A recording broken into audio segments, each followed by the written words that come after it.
Hello, welcome to Conan O'Brien Needs a Friend. It is a massive understatement to say this is a special episode or a unique episode.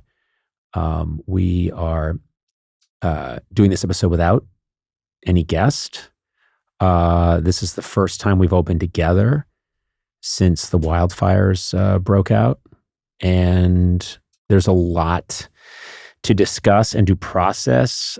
We don't usually do this, but I'm just going to say the date. It's Thursday, January 16th, 2025.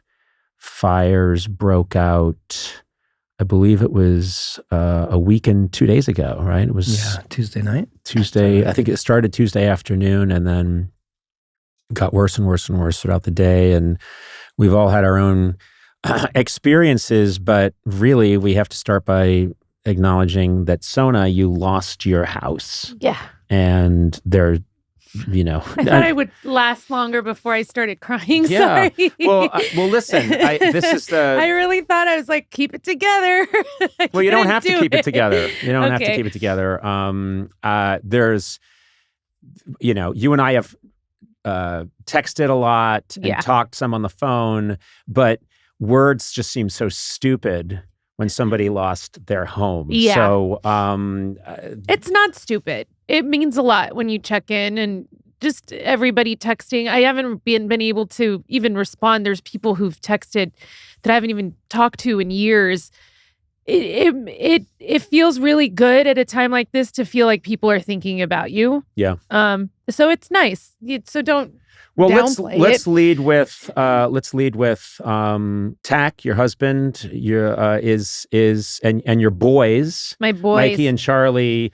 What do Mikey and Charlie know? Do they know anything? They don't have a clue about what's going on. Right. They think we told them, there's always this like, oh, you should be honest with your kids and tell them. And we're like, no, we're just not going to tell them that their house burned down. I think that's probably for us, the right thing to do. I gave them emails when they were babies. Mm-hmm. So I emailed their future selves and I said, this is what happened to this house that you came into when you were first born in the first 3.5 years of your life. But they think we're just living somewhere else until we build a house, and they're really into construction. So like Mikey's like, I'll drive the cement mixer and Charlie can drive the excavator. And it's like, you're not going to build it. And so they're not going to find out about the old house till they're 18. I get the email. So well, I don't know about 18. how old are they now? They're 3.5? They're 3.5, and they're honestly, we're living with my parents right now. They're getting toys every day. I don't think they've ever been happier. Because people are just, everyone's saying, oh my God, the boys, the poor boys. And they just know. I mean, I used to think this way about snowstorms when I was a kid. I was just good news. And the people, it didn't matter what happened to anyone else. If school was canceled. So in their perspective, all they know is there's going to be some fun construction. Yeah. And they get to build the house. Yeah. Which I think you should let them do. Okay. Well, they can get licensed. And I don't think they can. I think they can. But can I ask, and again, how these things unfold is such a mystery. I know that for all of us, I was here working on Tuesday. We weren't podcasting, but I was meeting with writers and we were talking about the Oscars and we were working on that with that team. And I got a phone call from my wife saying, well, there's some smoke. And I remember thinking, well, we've been through this before. We've been evacuated. There's also been smoke and we haven't been evacuated. So there's very much it's part of life in LA. So I wasn't thinking that much about it. And then the next thing I know, she was like, we've been evacuated. And so I went from here to, whatever, we went to a hotel and I went to sleep that night thinking, because we live in the Palisades. And I just remembered thinking, I'm pretty sure that our house will go. And it did not. But just the number of people I've heard from, people I know personally who lost houses is stunning. Yeah. It's crazy. And I know you're in Altadena, and it must be the same thing where it's not just you. You must know so many people. It's our entire street. Our whole neighborhood has just been just destroyed. It looks it's hard for me to look at pictures. It looks really almost apocalyptic. There's just nothing there. And we've been talking to all our neighbors. Everyone's okay. But it is, we really loved that community. Yeah. And it's really sad that it's all gone. Yeah. I think that's the thing too, is that you're really sad for other people who also lost their houses. And so you all kind of like commiserate together. I'm on a group with like 70 other people from Altadena on a WhatsApp group, and we're all talking about what the next steps are. So that's keeping us busy. But you're right. It's just the number of people I know who lost their homes it's just unthinkable. It's crazy. But thankfully, everybody that we reached out to is safe somewhere. So that's important. But It is. Oh, it sucks. Is there anything that you're doing now that at least helps you feel like you can take steps? Like, I don't know what the process of. I've been locked out of. No one gets close to our neighborhood. I don't know when we'll get back to our neighborhood.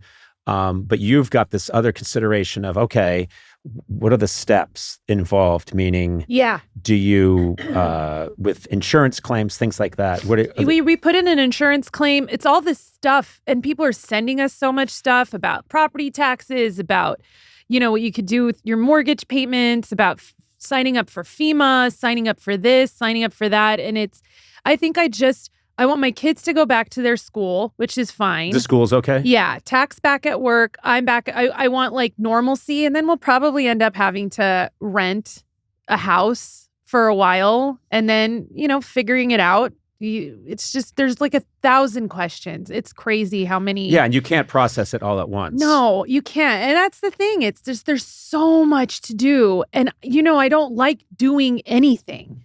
And now I have to like fill out forms. Right. And I have to think about things. Especially in the state you're in. I can't imagine having to do that stuff that's already awful. But sometimes is that helpful to engage in like, okay, this is a tangible thing I can do that gets us to the next step rather than just sit and think about, perseverate, worry about what's happening. It's just so much stuff to think. Also, I realized I'm not good under pressure. We saw the flames from the ridge near our house, and we had a friend whose husband works in the LAFD, and she's like, "You should probably just evacuate." But everything was moving east, and we're west. And then all of a sudden, at 3:30, when we were at my mom's house, there was an evacuation order for our area. And then my alarm company called around 6. And they're like, the sensors in the living room and in the master are picking up movement. And I thought, can you tell if it's a person or what is it? And she's like, we can't tell. And I asked her, I was like, are they flames? And she didn't know. And then I hung up and I was like, I think my house is currently on fire. And I was just sitting in my car, just like, sobbing, and I was like, "Oh my God, my house is on fire!" And then my parents' house got evacuated, and so Tack and I were like, I grabbed Charlie and Mikey out of the bed, and I just put them in, and I'm like, "Let's just drive south. I don't know where we're going." So we went to Orange County, and we just stayed there through Sunday, and we made the boys think we were on vacation, and so we were you sent me this great video of them on the beach, just having a wonderful time. Your boys having a blast, yeah. They're just totally clueless, which is nice. It's nice to be around them because they have no idea what's going on. And I think we're one of 5 families in their school that all lost their homes. So, it's going to be interesting for them to go back to school. And I hope people don't treat them any different. We want to just sort of keep things the same. I just want to fast forward to 6 months from now where like I look back on all the stuff and I'm like, it's okay. It's all just stuff. And then, but... Can I ask, did you have a chance, before you left your house, did you have a chance to get anything? I took some stuff. I took like the very important like family heirloom jewelry. I took my grandma's ice bucket, which which is like, it's not just, you can get it on eBay. It's not like, it's not a special ice bucket. But I went back in and got my Crocs. One of them. I got one of my just Crocs. wanted one of them. Well, we got I really like the left Croc. But you got some heirlooms. We got some heirlooms, but there's a lot of things I think about that are gone, and that makes me really sad. I had a personalized Kobe autograph picture that's gone. That's right. He was on our Tonight Show. Yeah. And I remembered I introduced you to him and said, this is your number one fan. And he was so nice to you. He was really nice. And he signed an autograph for me and my brother. Mm-hmm. And then when we met Jimmy Carter and he signed the photo, I had that one. That's gone. Mm-hmm. There's just a lot of little things that are nothing I can't live without. But I don't want to, I really miss that stuff. And and also it's weird.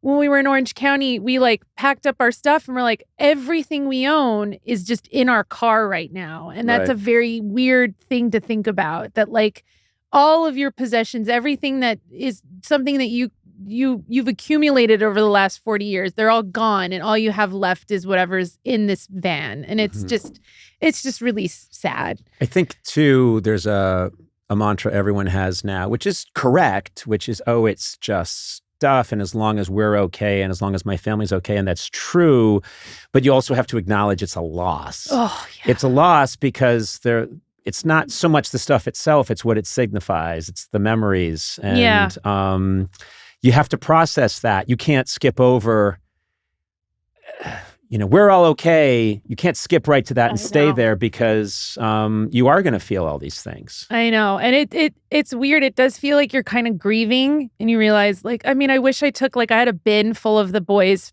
first 3 years, little things that I wanted to keep forever. Mm-hmm. And that's gone. But, and then you're holding out hope. Maybe we'll go back and we'll find things that we in the rubble of whatever's left, and we'll just find something and just be really happy that thing still exists. So we're also waiting when we can go back. I mean, the National Guard is everywhere, and so we can't go to our house, and the air quality sucks and everything's just ash. But I think the fires are still burning. That's the crazy part. Oh, yeah. Too. You know what? 55% contained. They are. Eaton, and what Palisades is 22% or something as of today. Yeah. Contained. That's it. Yeah. The thing is, and this is, I was telling Blay about this yesterday. Me and Erica Brown went shopping, and the third, because I need all new things, everything new. And we went, and it kind of was brought up when I was checking out somewhere that my house was gone. And she's like, oh, we give a 20% discount to victims of the fire. And me and Erica were like, we have to call all the stores we just went to. Just be like, do you give a 20% discount? But then it's awkward because you go to a store and you're just like, my house burned down. Also, do they want you to prove that? Yeah. How do you do that? I have a piece of roof that I keep in my wallet. No. I mean, I don't know what the hell they're talking about. Well, then sometimes, but also it's an awkward thing to bring up. Yeah. It's hi, how are you doing? It's my house burned down. Do I get a discount? Yeah. Usually it's you get a free birthday meal at Denny's and you just show your ID. I know. And then Erica was like, stop saying your house burned down. Say you were displaced by the fires. She just wanted me to use a different wording. No, I think burned down gets you the discount. Yeah. I mean, I've been displaced. Yeah, me too. And I do not deserve a 20% discount. Can you imagine me going around, I've been displaced. I have to live in a pretty nice hotel. And so I demand the 20% off. Sir, this is a frozen yogurt establishment. Yes. Sir, you're buying a Rolex. I don't want to pay full price. And it's Patek Philippe to you, sir. No, it's just absolute fucking craziness. It's just nuts to just go around just being hi. So the other stores are giving discounts. Can I get a discount here when my house burned down? And at first it was it's hard to say, oh, my house burned down. I would cry every single time. And then I just got to a point where I was like, hi, my house burned down. Like, what kind of discounts you got for me? Yeah. What if you're doing that 5 years from now when you live in a beautiful new home and you're thriving and you've written like your third best-selling book and you pull up in a pull up in a BMW. Hey, house burned down. I'm getting some unleaded gas. Looking at the price. Let's just knock 20 off that. When did your house burn? 5 years ago. Oh, I also won the lottery last week. Oh my God. No, but geez. it's man,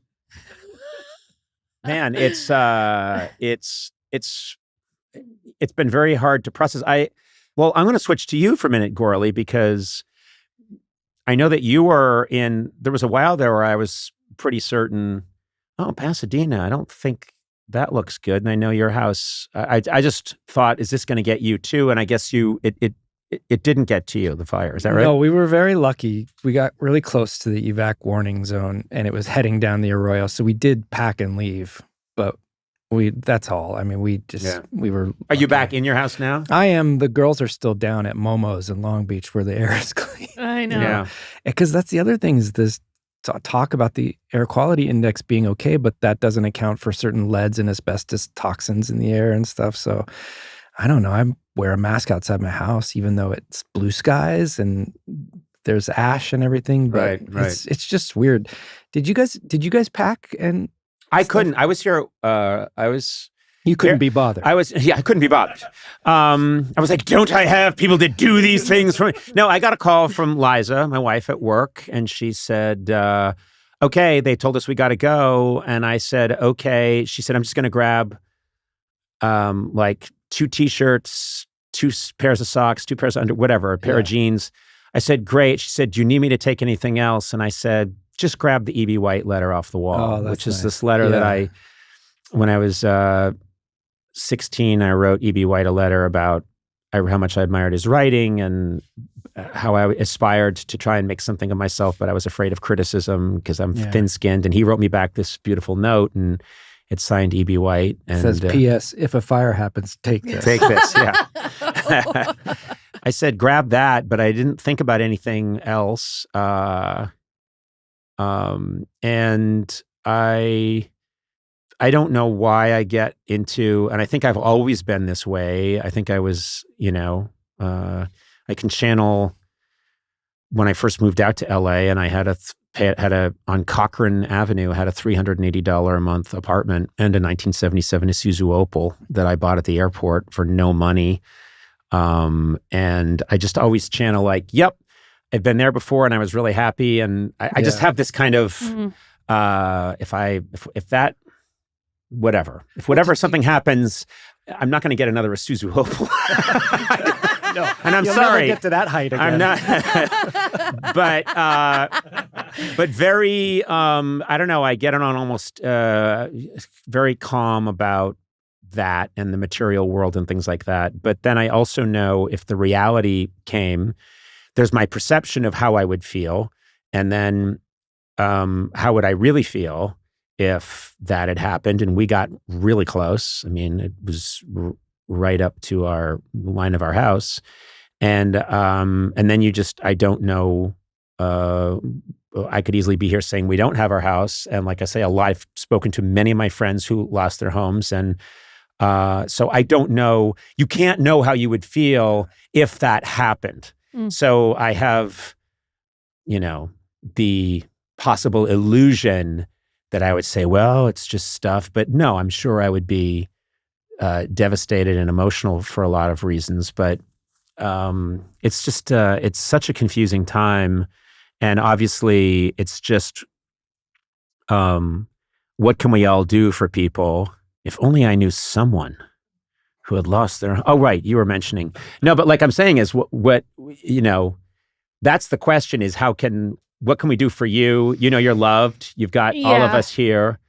Money aside. Oh. And money and I need money. Money and food. I need lots. Can I live in your house? Can we all come live in your house? Can I just say the parameters first? Oh. Money aside, food aside, clothing aside. Oh. Love and affection aside. Love and affection aside. Sheltering you in any way at any one of my 19 mansions scattered. Any further contact aside. Yeah. Is there anything I can do for you? And also, I'm letting you go. Oh, no. Is this a bad time? No, bad time. I mean, you might as well pull off the Band-Aid. Here's what I'm saying. girl. The Band-Aid's mostly torn off. This. Let's go the rest of the way. I need this. I know. I'm like, am I? I had to make a decision. You were Gourley, and he does so much in the editing. For you for so long. Yeah, but Conan fires Sona on podcast where she talks about losing her home.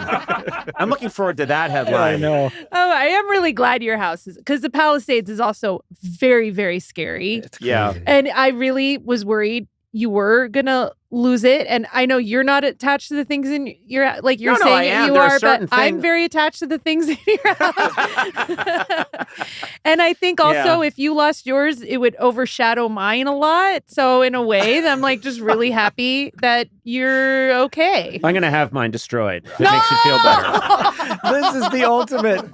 I get to talk last thing that you guys do, Yeah, where you get the last word. Oh, so you say you lost your house, did you? Well, guess what? Oh, my God. Nah. My leg kind of hurts. So I think I win. Well, it's funny because people, I hope it comes through, but this is a real relationship. Yeah.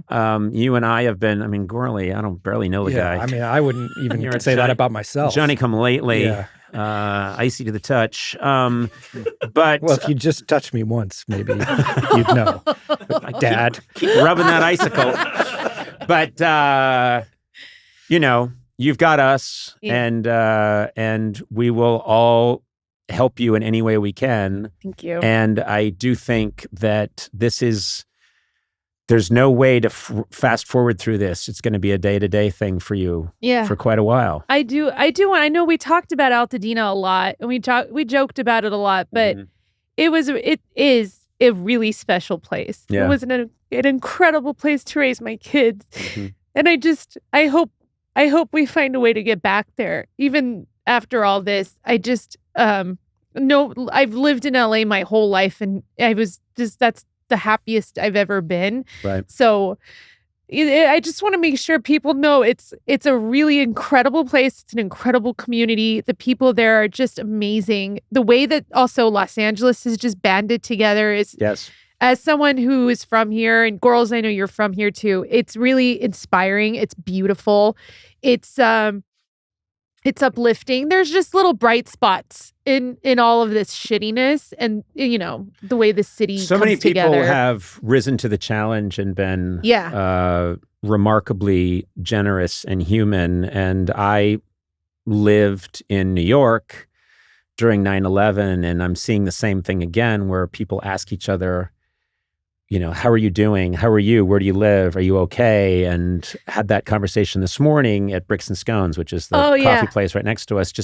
You just start asking people, how are you? Where do you live? Are you all right? Are you okay? And these things do bring sometimes the worst out of people, but often the best out of people. And I was remembering the last time we did our Outdoor Chill Chums podcast was from Sona's backyard in Altadena, which is a really nice memory. And what I remember most is what a great time we had, but also that your neighbors came by. You had neighbors coming by to say hi. The Austins, yeah. And there's a vibrant community there that I think is resilient and can come back. Yeah.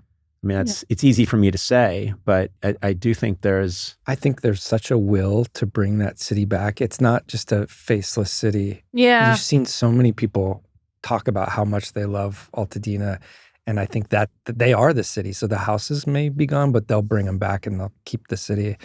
When I heard you lost your house, I just felt like desperate to do something for you. It's so hard to know how much to offer to people in this situation, because you feel they must be bombarded with this. Are they being overloaded? But anything you would ever need, I think all your friends would be desperate to help you guys in any way. You know what? I am we're really lucky. Our family is here. They're all in LA. We had no shortage of places to go, which is we're very fortunate for that. There's a lot of people who don't have anything and don't have any connections. Mm-hmm. And I think before people think about sending stuff to us, I think you should definitely look into people who really need it. Like the boys have more underwear than they've ever had before. They have more socks. I can't stress how many toys they have now. I think they just think that that's their life now. Every day a package comes and there's more toys. And they're just like, this is the best. We're living at Yaya's house. They're like just eating. She's feeding them constantly. They're eating. They're having more screen time and watching more TV than they ever have before. Like, so they're happy. We're happy if they're happy. So we're okay. I mean, that's the other thing too, is we could find out and plug it in, but if there's a charity or there's a place that makes sense. One thing I found that's been very helpful is there's a database of the least funded GoFundMes for individual families. Yes. And so you can find the people that need help. My wife has been on to this, and I shut it down because it's like, I was thinking of taking up golf, and I want to buy those golf. No. Oh my God. I like a guy who Your doesn't true even. colors are showing. I wonder What are you doing? Are you donating money to people that really need it? I set the clock the minute this happened of like how soon. It's possible I could one day play golf. At which time clubs would need to be procured. No, she found that, and it's amazing. It's amazing. findable, yeah. I think. Well, obviously, it can get sensitive. Where's the right place to give money, if you can give money, or to donate? And we need to be sensitive about that. We will do research. We'll maybe in the links that connect to this episode, give some suggestions, but there's so many different ways. Uh-oh, what happened? The links that connect to this episode. It's just... It's cute. It's cute. It's just it's going to be in the summary of the episode. Also links are okay. connections to the episodes. So it's okay. It's okay. It's not your it's fault. Fine. It's not your fault. This is a different episode. Yeah, it's okay. It's fine. We should have given you a script. Anytime links are mentioned, we should just tell you exactly how to say it. And that's on us. I think the burn I just suffered. Oh my God!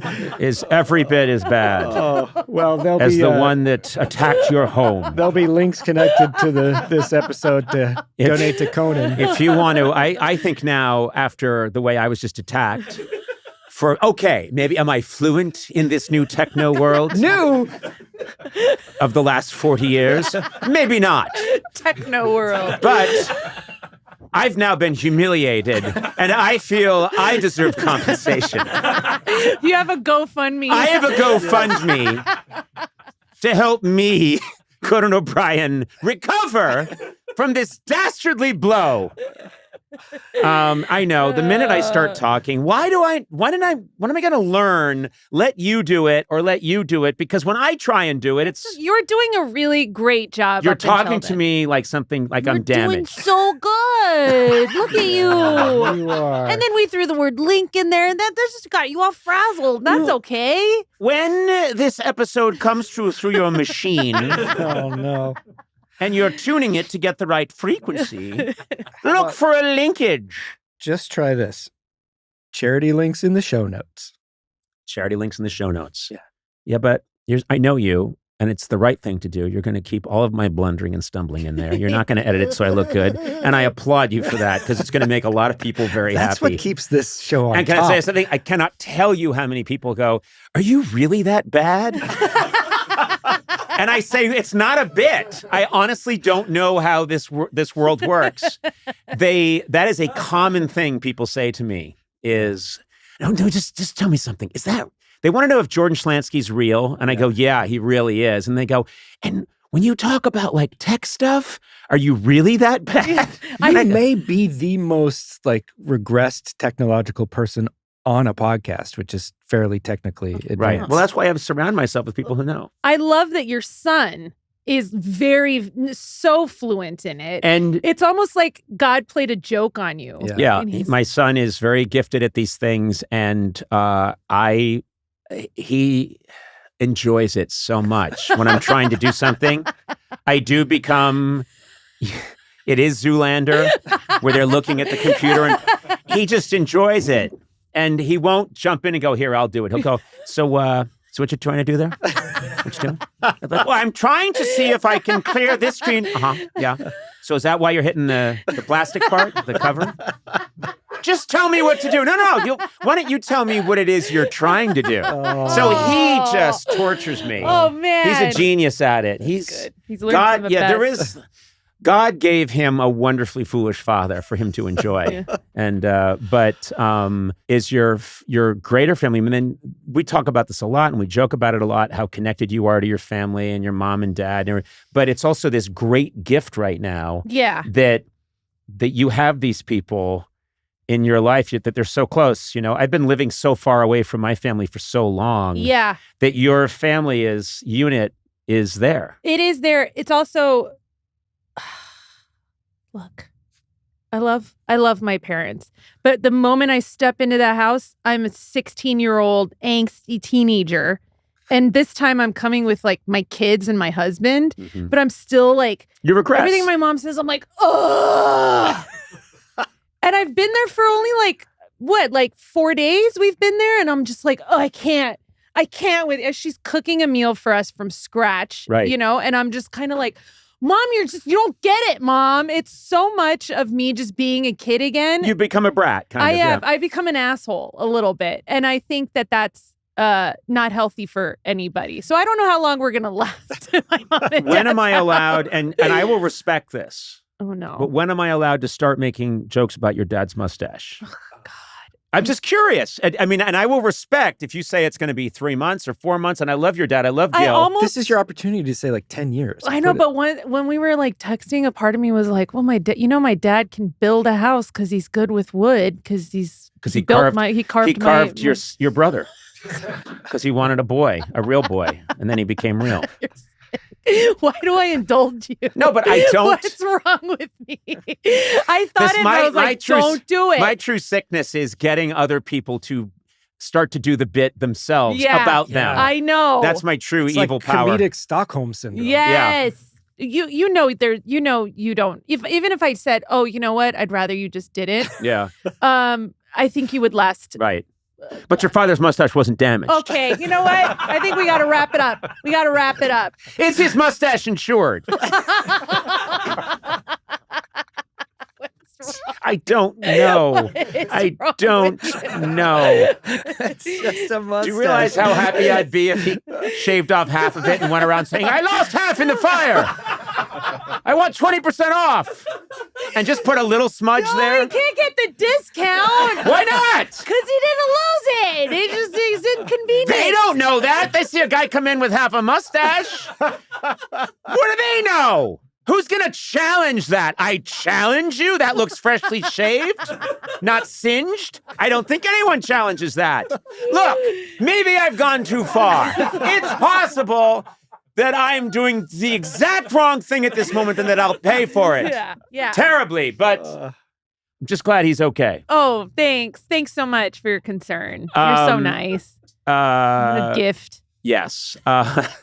How's Tack specifically? Tack's fine. I don't know if it's this like stoic Soviet thing, but he's like, all right, we got to fill this out. We got to do like he's sad about his guitars. He lost all his guitars, but one of his friends gave him one, which is really nice. But he's like worried about his kettlebell that he got for Christmas, and he's like, God, I hope I find my kettlebell in the rubble. And I'm like, your kettlebell? We could just go get that right now. We can just go buy it. And am I not wrong? A kettlebell is the most likely to survive a fire. Yeah, right? That's why iron, right? That's why he's like, kettlebell probably survived. I hope my fireplace and iron survived. Yeah, my anvil. I hope my bowling ball survived. My God solid, God well, you know what? Yeah. I think he is. I mean, he's an incredibly cool guy. He Tack. is. He's very chill. He's very chill and he's very cool. And I love him. I admire him. And I think he's a good partner to have in a situation like this. He is. He's very worried about me and the boys and how we're feeling. And he's very sweet. And, Oki's fine too. I know people were we're probably wondering, she's fine too. She's also like really happy because my dad feeds her a lot of like people food. He'll make a whole meal just for Oki. And so she's like just lounging. The boys are Your lounging. dog is having baked Alaska. Sushi. Sushi. I think it's incredible. Yeah, but Cordon bleu, chicken cordon bleu. Oh my God. So yeah, Tak's really, he's such a great person. He's such an incredible father and husband, and he's been really good. So yeah, we're very lucky. We're very lucky. I told girls this. I was like, we're the luckiest unlucky people because we have others we can turn to when we need to. So we're very lucky. Handled the aftermath too with just such humor and aplomb and honesty too with how you're feeling. It's amazing. You're amazing. Sona. Oh, well, thank you. You're okay. I do think I know there's going to be a point where I have to go like see someone because I think I legit every time I hear wind I like tense up and it's really nerve-wracking. There's no way. I mean, so many people are going to have some form of PTSD or however you want to classify it from this. Yeah. And so it is, as you know, I'm a huge proponent of it. And I don't necessarily come from a people that were believers in talk therapy. But I think Freud famously said, the only people who are immune to psychotherapy are the Irish. But I do think it's hugely helpful. Yeah, and it would be good for you, and also talk to us about it. Yeah, I mean, we are a people. We're in yell therapy. I think Armenians, my people, but we let it all out. We're That's very good. Getting it out, and I'm lucky. I have a lot of friends who I we'll talk to them or text them and I'll just tell them exactly how I feel. And it's nice to have that comfort to be able to talk to people openly about it. Because, this is probably, and it's also good, but this is the hardest thing I've ever gone through. Yep. And if this is the hardest thing I've ever gone through, then I've been lucky. Yeah. Because it's I can rebuild, but other people have gone through so much worse. So I'm lucky in that sense. Well, I'll say this. I have found today to be cathartic for me because I've been thinking about you a lot, Sona. And on a selfish level, I thought, I really want to get into a room with Sona. We've texted, we've talked on the phone, but I didn't see you until today. And I've wanted to be in a room with you and talk to you. So this was weirdly, even though you're the one who's really been affected much more, 1,000,000 times more than I was, 1,000,000,000 times more, this was really special for me to get to talk to you and tell you face to face that I love you. Whatever you need, we'll all get you through this. And we are a family. And I'm including, Gourley. Don't do it. I'm going to do it. Adam, Eduardo, Blay. We are a family. Yeah, and also everyone who works here. And there was such a lovely outpouring, and I'm not going to online of people, fans reaching out to wonder how we were doing. That was just bowled me over. Yeah.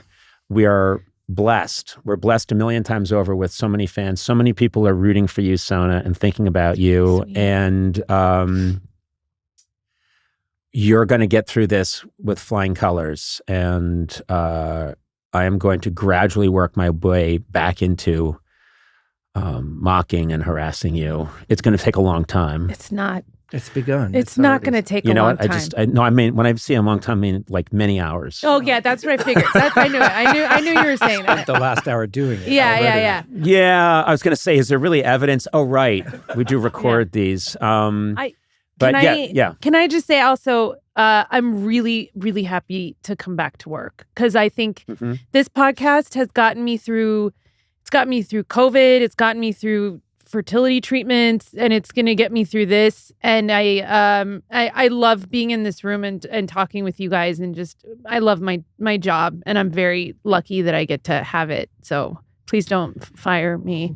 Well, you're really on the line. Yeah, you saved it today. You're not fired today.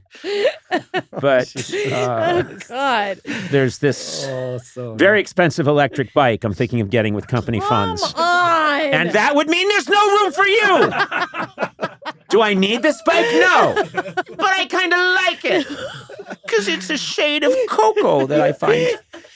I don't know what's wrong with me, but love you. We're back. Love you We're too. going to continue to make our foolishness and update you on I mean, we'll update you on keep everyone listening and how this process unfolds for you. And we're thinking not just of you, Sona, but everyone out there who's been affected by this, and to all the really incredible people who from all over the world that have reached out and been so lovely to us. We are blessed people. Yeah. And the firefighters. Yeah.